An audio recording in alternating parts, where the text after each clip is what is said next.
welcome to another episode of Courageous Conversations about our schools. This is your host, Ken Futernick, and today my guest is Shelby Rideout, whom you'll meet in just a moment. If you've listened to our podcast, you know it's about having better and more productive conversations about school matters, matters that are often fraught with controversy.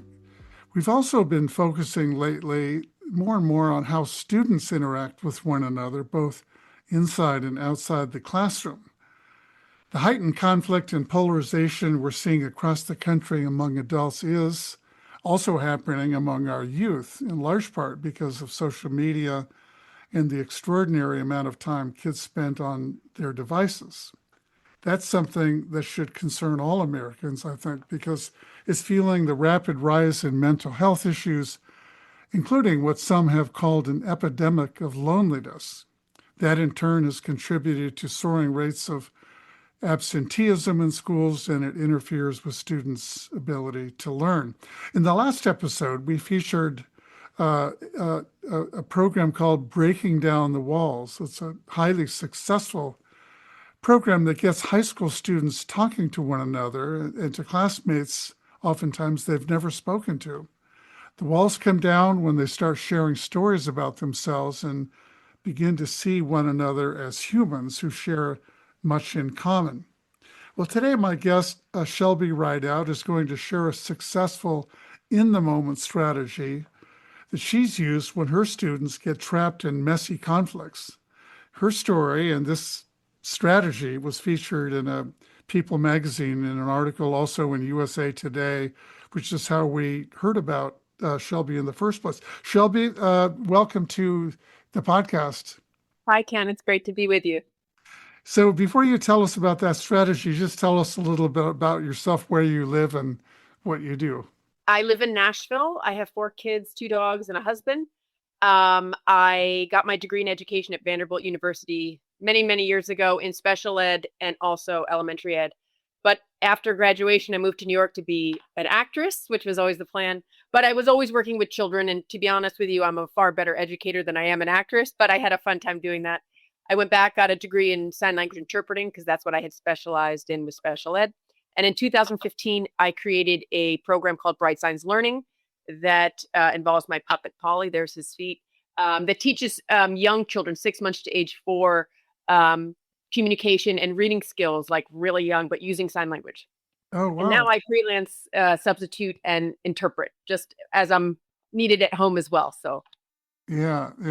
Well, terrific. There's probably a lot we could talk about with that also, but we're going to talk about the conflicts that kids get into that if you're an educator or a parent, you certainly encounter this all the time. And I just thought before we have you share a way that you've learned to respond to conflict, I was thinking about how we often respond to conflict, and I wonder if you can, maybe between you and myself, we can recall and the ways that we often respond when kids are in conflict with each other, what we often are inclined to say.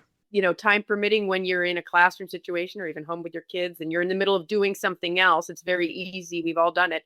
Knock it off, quit it, or go to your room, and you sort of don't deal with the problem other than say, knock it off or stop, send them to the room where they're not really dealing with the problem. Yeah, I know myself, having, been an elementary teacher, I taught in high school.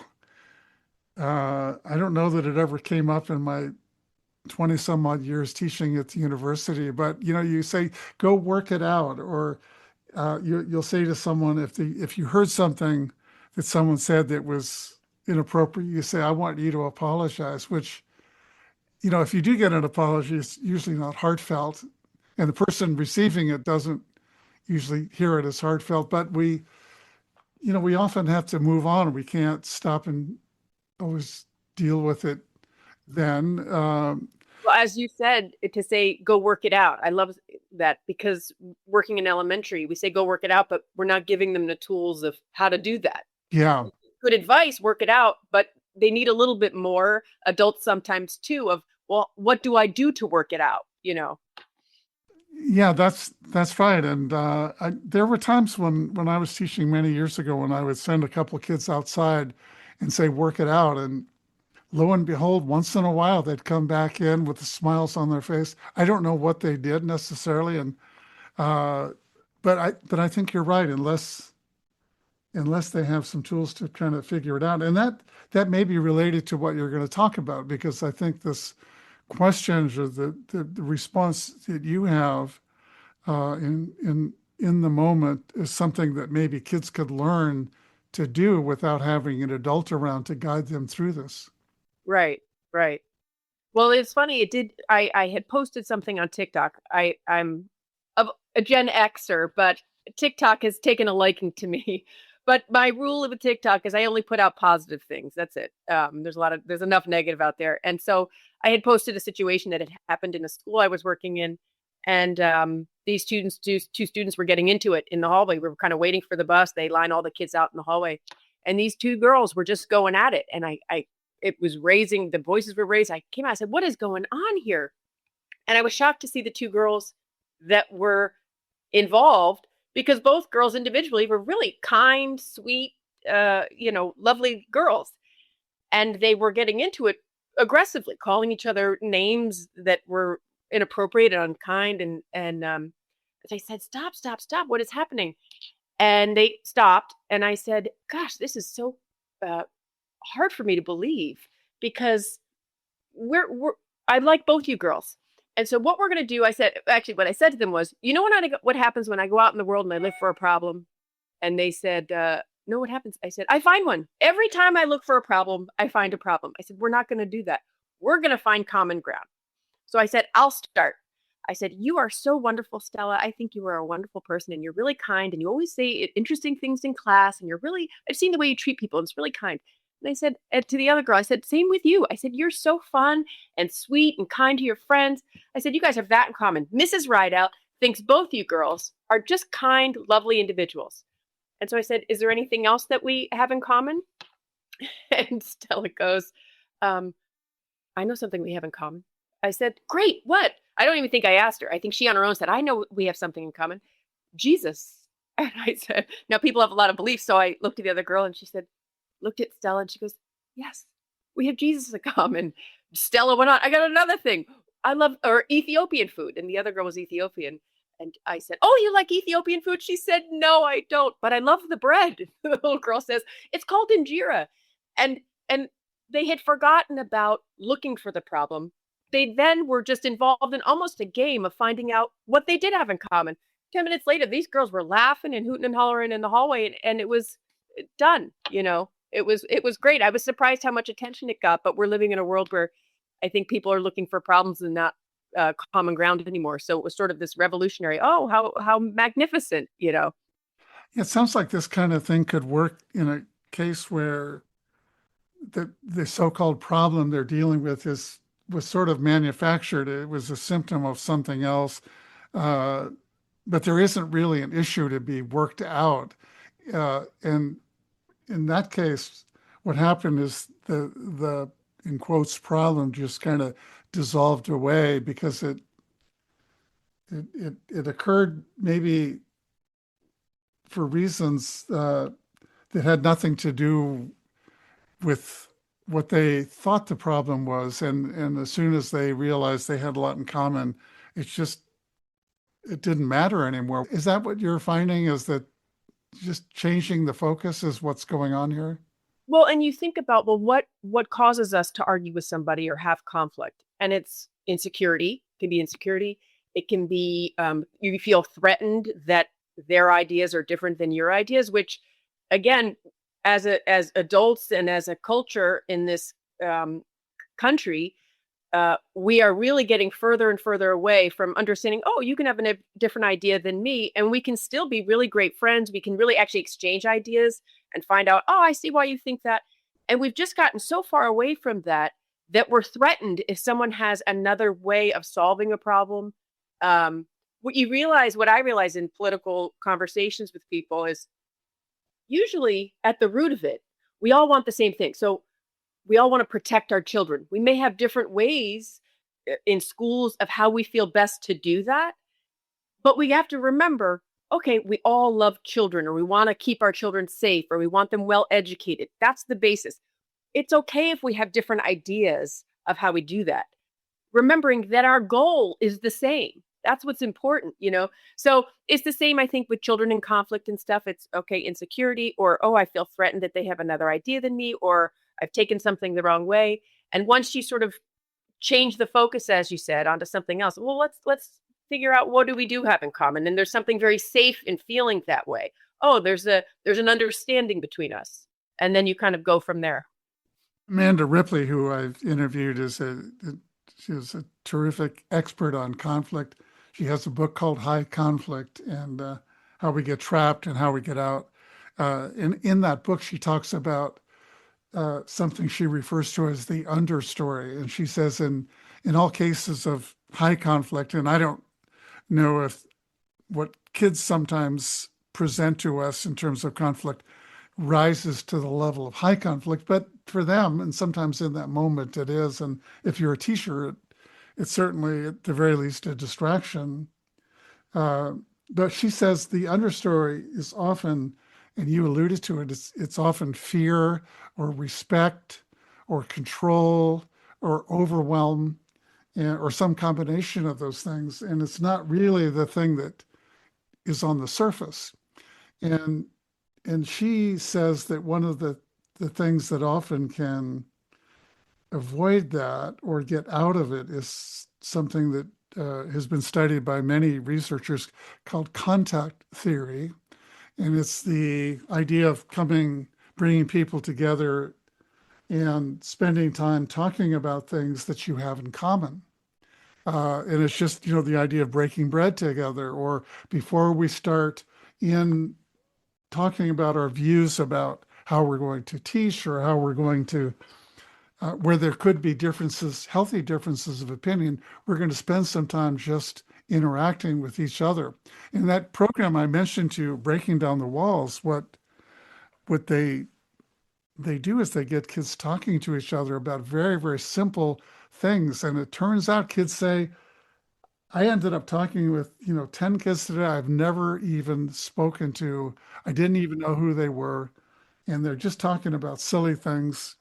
And it starts to break these walls down. They realize when they hear one another's stories, they have a lot in common. And then those other things that present as real problems, which are really manifestations of respect or control or fear or loneliness, Mm-hmm. they sort of dissolve away.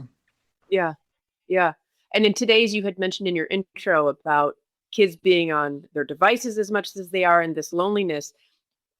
As educators, it's really important that we keep trying to bring them back to connecting face to face, human to human, because they do spend so much time typing to one another, and there's no facial expressions, there's no like human to human contact of connecting. And so they're losing the skills, I believe, to do that effectively, because they're out of practice with it. So when you do that program is wonderful, getting kids to simply converse in a human way. It cannot be replaced. I don't care if you're connecting and you're typing, or you have to connect human to human.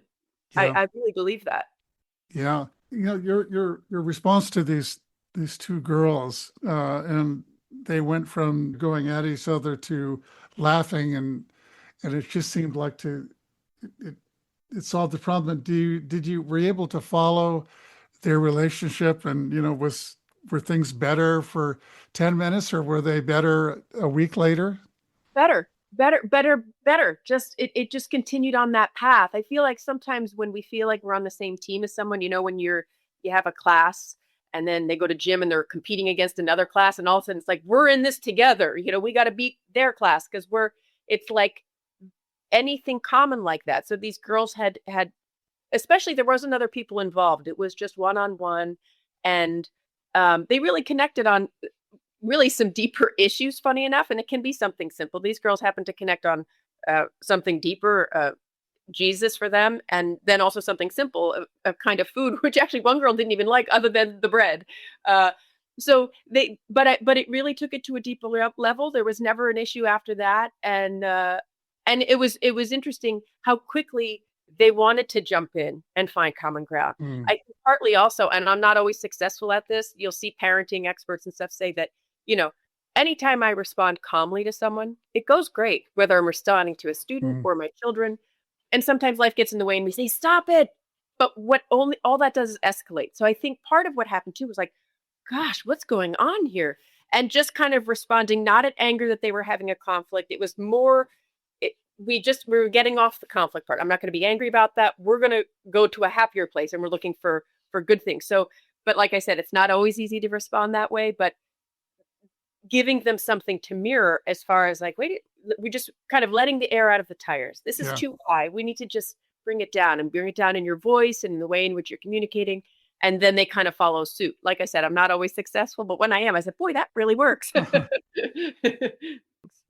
No, it just reminds me of how we sometimes lose sight of our priorities. And as humans, we're not always rational, which is to say we don't act in ways that are consistent with what, if we really stop and think about it, what matters to us. That just recently was asked to go into a local church where they have a politically very diverse group of people. And they had asked me to help them figure out how to have conversations with each other or with their friends and relatives about politics when they disagree without it going off the rail. And so I began by having them think for a minute about the most important things in their life. What are those things, and where do their relationships with friends and relatives fit into that scheme? And as one would imagine, they were, for everybody in the room, was right at the top. I said, so if that's true, then we wouldn't want to do anything that would harm those relationships. And hopefully we would do whatever we could to strengthen our relationships with friends and family, not to mention, in some cases, strangers. And yet, we allow ourselves to get into conversations when we think the most important thing is being right, or how can they think that? And it ends up harming relationships to the point where over half of the people in the room raise their hand when I ask the question, how many of you have become estranged from a friend or relative in the last few years because of politics? I mean, that's how serious it's gotten, and nobody liked that. And that's kind of, I think, why they wanted to, how can, one rational way out of that is just to avoid anything where you might disagree. The problem with that is that we're thinking about it. We know the other person's thinking about it.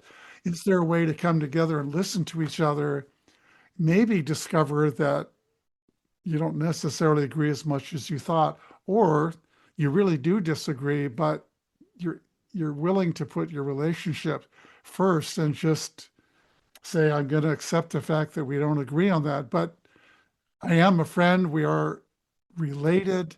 Uh, that is more important than the other stuff. Yeah.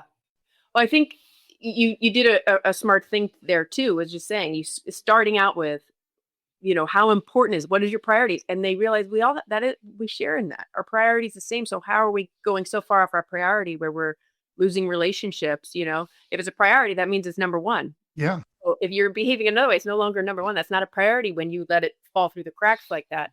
I think when we have young kids, a lot of it is modeling also. And like I said, in schools, there's been a lot of discussion about how we're not teaching free thinking. We're teaching them what to think. And that's a really dangerous place to go, because what we should be teaching is, I remember in high school, it was very lively of having discussions, but there were rules in which you abided by, respecting, and that has to be modeled in our classrooms. And if we're no longer allowing kids to really think and come up with their own ideas and share those ideas and have those ideas maybe not shared, but respected, or if we're not doing that, they're completely out of practice with it. And you do see this younger generation cutting people off from they don't believe what I believe. They're, unfriend me if you believe this and this kind of stuff. It's absolutely ridiculous. Like I said, I have 4 children. And when they were little, I said, you guys are going to have a lot of choices in life. But whether or not you guys are friends and get along with one another is not one of those choices. So I suggest you figure out things about one another that you like, because you're going to be with each other forever and you're siblings, and doesn't mean you can't disagree with each other.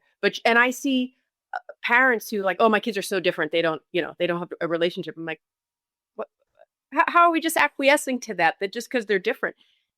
My best friend, for me, she's very different, but we have a lot of common ground, and that's what makes our relationship so special. So to me, sometimes it's like you whether it's a classroom, not like we are Mrs. Rideout's classroom, and we are going to all respect one another and figure out things in which we have in common, and that's the joy in this class, is to be different but also respect each other, and realize that we're not as different as we think, you know.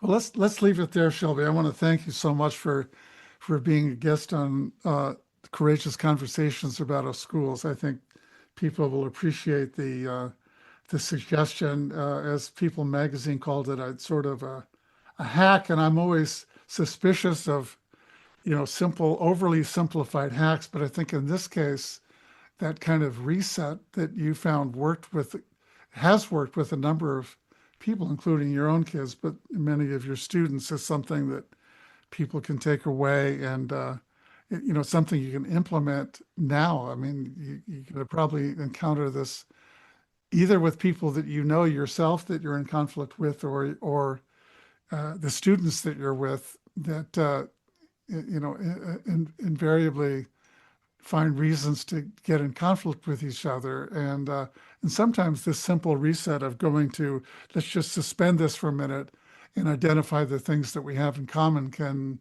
sometimes short circuit the whole thing and set people on a different path. Yeah, I agree. So thanks for being with us. Listeners out there, you can find this episode of Courageous Conversations at our website, schoolconversations.org, or wherever you find your podcasts. If you look up Courageous Conversations about our schools, you'll find this episode and all of our episodes there. So long, everyone.